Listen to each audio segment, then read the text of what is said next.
পড়ছিলাম ভালোবাসি কও কলমে নুজাইফা নুন, পর্ব সংখ্যা 37। আমি তোকে ভালোবাসি পাপড়ি। এই সহজ কথাটা তুই কেন বুঝতে চাইছিস না? আমার যা বোঝার বুঝে গিয়েছি।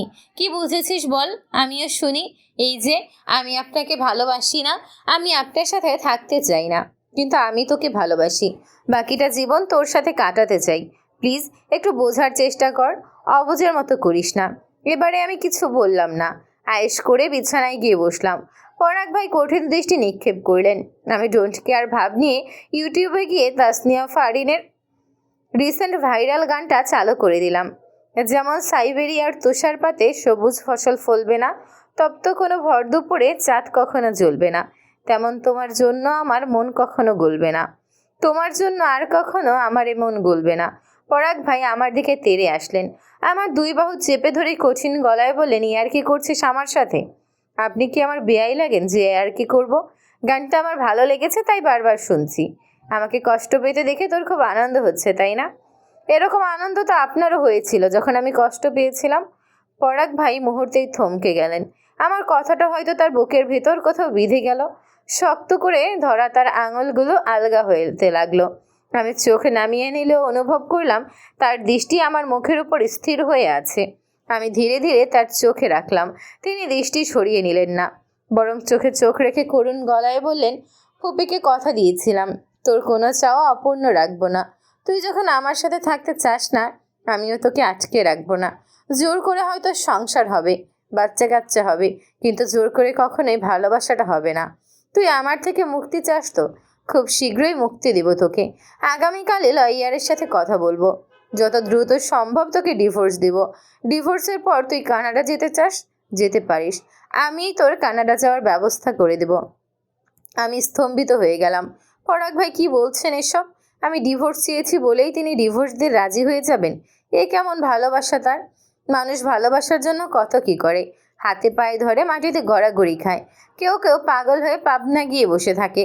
আর এই মানুষটা আমাকে আটকে রাখার চেষ্টাটুকুও করলেন না। আমার খুব কান্না পেল, বাড়াবাড়ি রকমের কান্না। আমি চোখের পানি আড়াল করতে রুম থেকে বেরিয়ে এলাম। বড় মামা ফোনে কারোর সাথে কথা বলছিলেন। আমাকে কাঁদতে দেখে তিনি অতি দ্রুত কল কাটেন। পরম মমতায় আমার চোখের পানি মুছে দেন। বিচলিত গলায় বলেন, তোর কি হয়েছে মা? তুই কাঁদছিস কেন? জাউরাটা আবার তোকে বকেছে, তাই না? আমি মামার বুকে ঝাঁপিয়ে পড়লাম। ভেজা গলায় বললাম, আমার খুব কষ্ট হচ্ছে মামা, বুকে তীব্র যন্ত্রণা হচ্ছে। বলিস কি? এই বয়সে বুকে যন্ত্রণা হওয়া ভালো লক্ষণ নয়। আমি কোনো রিস্ক নিতে চাই না। এক্ষুনি ডক্টরের কাছে চল। এই ব্যথার ঔষধ পৃথিবীর কোনো ডক্টরের কাছে পাওয়া যাবে না মামা। মামা আমাকে নিজের রুমে নিয়ে এলেন। কোমল স্বরে বললেন, কি হয়েছে আমাকে বলবি তো? পরাগ ভাই আমাকে ডিভোর্স দিতে রাজি হয়ে গিয়েছেন।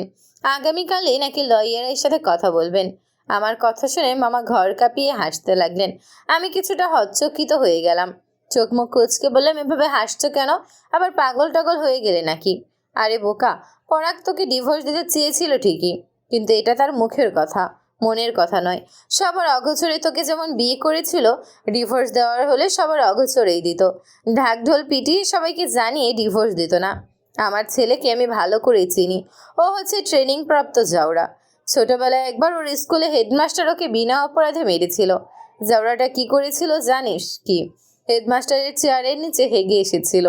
টিচার কিছু বলেননি? বলেনি আবার। ওকে স্কুল থেকে বের করে দিয়েছিল। আমিও খুব মার মেরেছিলাম। মারার সময় অবশ্য একটু কান্না করছিল, কিন্তু কিছুক্ষণ পর আবার জাউরামি শুরু করে দিয়েছিল। তাই বলছি মা, ওর দুই একটা মিষ্টি কথায় গলে যাস না। ও কঠিন জাউরা। তোকে আমি যা বলেছি তুই তাই কর। তবে এসব করতে গিয়ে পড়ালেখা চাঙ্গে তুলিস না। পড়ালেখা ঠিক মতো করিস। আজকে আর পড়ার দরকার নেই। আগামীকাল থেকে পরাগের কাছে ম্যাথ করিস। ম্যাথটা বরাবরই ভালো বোঝে আমার ছেলেটা। ঠিক আছে মামা, বলেই আমি নিজের রুমের দিকে পা অগ্রসর হই। তখনই মামা পেছন থেকে ডাক দেন। আমি পেছন ফিরতে মামা কাতর গলায় বলেন, পুষ্পকে দেখলাম মন খারাপ করে বসে আছে। দুপুরের পর থেকে এক ফোঁটা পানিও মুখে দেয়নি। মেয়েটা আবেগের বসে কত বড় একটা ভুল করে ফেললো। বাবা হয়ে কিছু বলতেও পারছি না, আবার সহ্য করতেও পারছি না। তুই পুষ্পের কাছে যা, একটু গল্প গুজব কর, পুষ্পের ভালো লাগবে। যাচ্ছি মামা। পুষ্পা আপুর রুমে এসে দেখি আপু সত্যি সত্যি মন খারাপ করে বসে আছেন। আমি এটা ওটা বলে আপুর মন ভালো করার চেষ্টা করি। অনেক চেষ্টার পর সফল হই। আপু খিলখিল করে হেসে ওঠেন। আমাকে নিজের রুমে আসতে দেন না। আপুর সাথে গল্প করতে করতে কখন যে ঘুমিয়ে পড়ি নিজেও জানি না। ঘুম ভাঙে ফোনের কর্কশ শব্দে। চোখ খুলেই দেখি ঘড়ির কাঁটায় 8:20। এত বলা হয়ে গেছে অথচ কেউ আমাকে ডাকেনি। আমি কোনো মতে ফ্রেশ হয়ে কলেজের উদ্দেশ্যে বেরিয়ে পড়ি। আজকের দিনটা বোধহয় আমার জন্য ভালো ছিল। ক্যাম্পাসে প্রবেশ করতেই রূপমের সাথে দেখা হয়। রূপমকে দেখেই আমার বুকটা ধুক করে ওঠে। রূপম আগের তুলনায় অনেক শুকিয়ে গিয়েছে। চোখের নিচে কালচে বর্ণ ধারণ করেছে। আমি হন্তদন্ত হয়ে ছুটে রূপমের কাছে আসি। কঠিন গলায় বলে, তুই একটা ঠকবাজ প্রতারক। সবাইকে ঠকিয়ে তো দিব্যি চলে গিয়েছিলি, এখন আবার কেন ফিরে এসেছিস? আমার দাদি অসুস্থ, দাদিকে দেখতে এসেছি। তুই কেমন আছিস পাপড়ি? আমি কেমন আছি সেটা জেনে তুই কি করবি? আমি কে তোর? তুই আমার বেস্ট ফ্রেন্ড। চুপ, একদম চুপ। তোর মতো বিশ্বাসঘাতকের মুখে বেস্ট ফ্রেন্ড শব্দটা মানায় না। আমি জানি তোদের সবাইকে এভাবে না জানিয়ে কলেজ ছেড়ে যাওয়াটা উচিত হয়নি আমার, কিন্তু বিশ্বাস কর, আমি এই কলেজ ছাড়তে চাইনি। আমাকে এই কলেজ ছাড়তে বাধ্য করা হয়েছিল। কার জন্য জানিস? কার জন্য? তোর জন্য। আমি অবাক হয়ে যাই। জড়ানো গলায় বলি, আমার জন্য তুই কলেজ ছেড়েছিলি? হ্যাঁ পাপড়ি, যে মানুষটা আমাকে কলেজ ছাড়তে বাধ্য করেছে সেই মানুষটা হয়তো তোকে ভালোবাসে। শুধু ভালোবাসে বললে ভুল হবে, সে তোকে পাগলের মতো ভালোবাসে। তোর পাশে আমাকে সহ্য করতে পারিনি, তার মধ্যে তোকে হারানোর ভয় জেঁকে বসেছিল। সে এতটাই ভয় পেয়েছিল যে আমাকে তোর চোখের সামনে থেকেই সরিয়ে দিল। আমি বাকরুদ্ধ হয়ে গেলাম। মনের কোণে প্রশ্ন উকি দিল, কে সেই মানুষটা যে আমাকে পাগলের মতো ভালোবাসে?